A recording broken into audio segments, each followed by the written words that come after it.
गौ विप्रों को तकलीफ देता है उसे क्या करते हैं? भगवान ने कहा उसका मैं रक्षा करने के लिए स्वयं प्रकट होता हूं।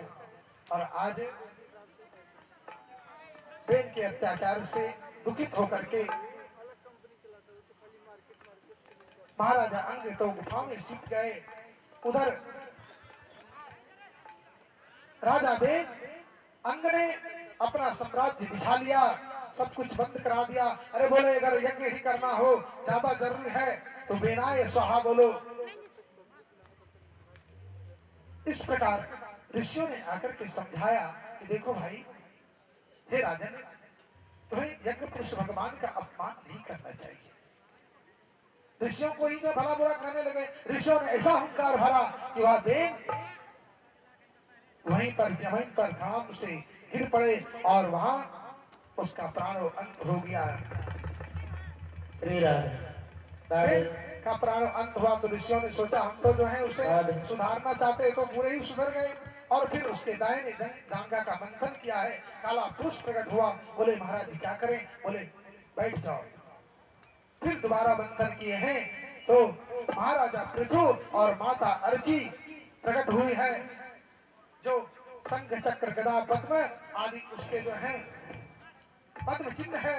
समझ गए और तो साक्षात प्रभु आए हैं, साक्षात नारायण आए हैं। बोलो नारायण भगवान की जय।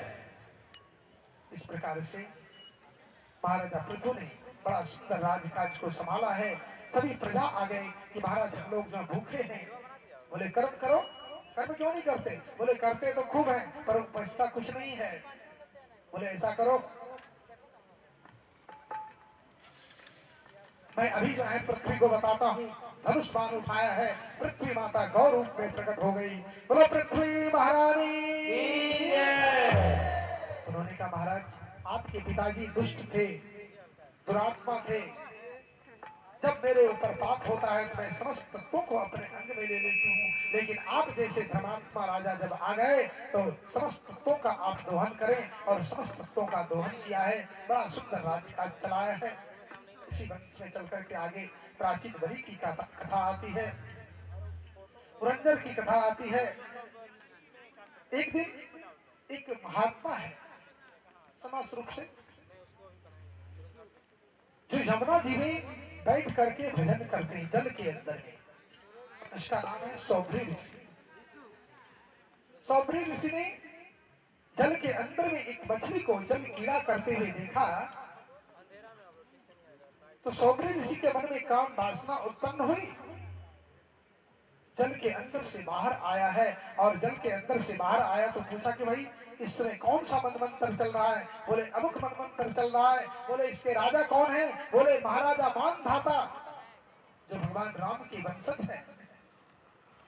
महाराजा मानधाता के दरबार में जाते हैं और जाकर के कहा कि महाराज मैंने जल के अंदर में मछली को जल कीड़ा करते हुए देखा, मेरी वासना जग गई है, इसलिए मैंने सुना है कि आपके पास कन्या है, आप अपनी कन्याओं का पाणी ग्रहण मेरे साथ में करा दो।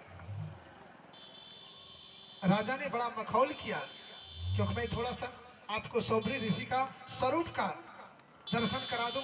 सौभरी ऋषि कैसे थे? बलिभीर मुखमात् क्रांतम पलितैरंगितम शिरः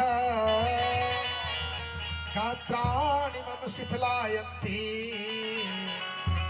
कृष्णे का तरुणायते। सिर के बाल धवले हो गए थे, मुख का सारा दांत निकल गया था। उसका मुंह कैसा लग रहा था मालूम है? जब नारियल में से, नारियल होता है ना, उसमें से बीज का जो है भाग निकाल दिया जाता, कैसा लगता है? बड़ा बेचैन लगता है। नारियल का खोखा जैसा जो है उसका चेहरा दिख रहा था। अंग बिल्कुल कांप रहा था, अंगम गलितम फलितम मुंडम, बिल्कुल अंग थर थर कांप रहा था। और वह देख करके मखौल कर दिया, बोले महाराज एक पत्नी नहीं, एक कन्या नहीं, मेरे पास तो 50 कन्या है। जाइए आप, जो आपको पसंद करे आप उनके साथ में आपकी पानी ग्रहण हो जाएगी। योग बल से इतना सुंदर शरीर बनाया है सौभरी ऋषि जी महाराज ने कि वह सब 50 के 50 कन्या कहते महाराज मेरे साथ में विवाह कर लो, महाराज मेरे साथ में विवाह कर लो, महाराज मेरे साथ में विवाह कर लो। सबको ला करके राज दरबार में ले आए। बोले रो राजन, तुम एक कन्या की बात करते थे, अब तो ये 50 के 50 कन्या कह रहे हैं मेरे साथ में शादी करने का। सौंबरी ऋषि घबरा गए और राजा घबरा गए और अंत में फिर बड़े खुशी हुई कि चलो ऐसे महापुरुषों के हाथ में अपनी कन्याओं का पानी ग्रहण करवा रहा हूं। और एक ही मुहूर्त में सुखदेव जी महाराज कहते हैं परीक्षित, एक ही मुहूर्त में सौंबरी ऋषि का विवाह हुआ है, एक ही साथ में। आगे चल करके महाराजा अगनित के नाभि के ऋषभ देव जी महाराज हुए।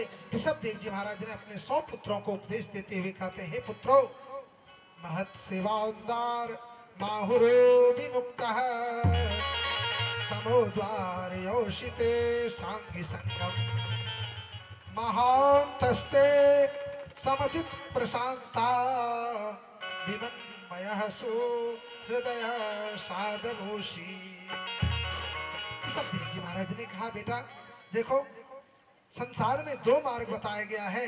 एक मार्ग है जो संसार में जीवों को बांध डालता है, संसार में जीवों को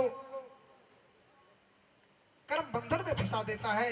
लेकिन दूसरा वह मार्ग है जो सत्पुरुषों का मार्ग है, सज्जनों का मार्ग है, जो जीव को बंध से छुड़ा डालता है। महापुरुषों का सेवा करो, सत्कर्म करो। इसी के आगे ऋषभ देव जी महाराज के जो सबसे बड़ा पुत्र है उसका नाम है भरत। भरत जी महाराज को राज तिलक कर दिया। भरत जी महाराज बड़े अच्छे राजकाज संभाल रहे थे। एक दिन मन में वैराग्य हुआ, अरे जीवन का क्या भरोसा, जीवन किस क्षण किस पल समाप्त हो जाए, किसी के पास थर्मामीटर नहीं है। अब तो हमारा 50 वर्ष उम्र हो गया, क्यों नहीं अब अपने गृह कार्य से निवृत्त होकर के परमात्मा का भजन करने के लिए जंगल में चल दें और अपने सुमति नामक पुत्र को राज तिलक दे करके वह जंगल की ओर चल दिए। गंडकी नदी के पावन तट पर जाकर के भजन करने लगे। लेकिन एक दिन की बात है, उधर से एक हिरण शावक जल पीने के लिए आ रहे थे। हिरणी आ रहे थे जल पीने के लिए। एक सिंह ने उधर से गर्जना की। सिंह ने जो ही गर्जना की है तो हिरणी ने छलांग लगाई और उसका गर्भपात रास्ते में हो गया। भरत जी महाराज ने सोचा, यदि जल्दी कुछ नहीं किया तो वह शावक मर जाएगा। दया धर्म का मूल है, चलो क्यों न उसे जल्दी जाकर के हाथ से माला को हटाई और उसे जल से बाहर निकाला है। 5 वस्त्रों से उसे पोंछ करके अपने पास रखने लगे। सुखदेव जी महाराज कहते, परीक्षित, भरत जी महाराज ने ठीक किया, उसे जल से बचा लिया। लेकिन हुआ क्या, उसमें आसक्ति हो गई। धीरे धीरे उसका मन उसी के प्रति आसक्त हो गया, हिरण के प्रति जो ही आसक्त हुआ। एक दिन ऐसा समय आया, समय पाकर के हिरणी का झुंड में वह हिरण शावक चला गया। भरत जी महाराज बार बार चिंतन करने लगे, क्या करूं, वो कैसे रहता होगा, क्या खाता होगा, मेरे अलावे तो और कोई उसका है नहीं। और यह सोचते सोचते उसका प्राणो अंत हो गया। बोलो सच्चिदानंद भगवान की जय। प्राणो अंत हो गया। वह हिरण जोनी में चला गया है। अब हिरण जोनी में जब गया लेकिन उसका ज्ञान नष्ट नहीं हुआ। भगवान कृष्ण कहते हैं, अर्जुन, यदि कोई भक्त भक्ति करते हुए शरीर छोड़ देता है तो उसका भक्ति का नाश नहीं होता है। भक्ति बीज विनसय नहीं, जो जुग जाय अनंत, ऊंच नीच घर जन्म ले, तो संत का संत। भक्ति बीज पलटे नहीं, आई पड़े जो चो, कंचन जो बिष्टा पड़े, घटे न तार। कहते हैं बस सोना यदि जो है